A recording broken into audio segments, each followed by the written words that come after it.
Ang aswang sa Napa Valley. Si Isabel, isang buntis na Pinay, ay lumipad patungong Estados Unidos kasama ang kanyang asawang si John, na isa namang Amerikano. Simula bata, kilala si Isabel sa pagiging mapamahiin, naniniwala sa aswang, engkanto, at kung ano-anong kababalaghan. Pero ngayong papaalis na siya ng Pilipinas, napaisip siya. Wala namang aswang sa Amerika, di ba? Kahit ganoon, dala pa rin niya ang mga pangontra. Isang anting-anting na itinali niya sa bewang.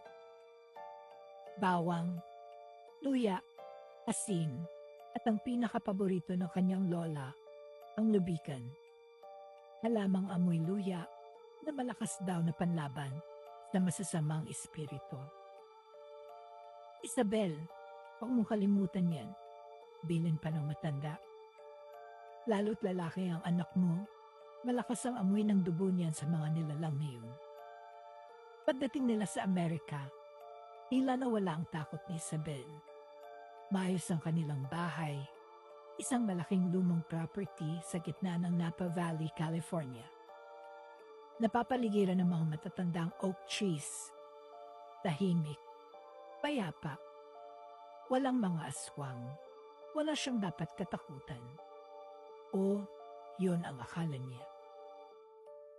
Isang gabi, galing silang mag-grocery.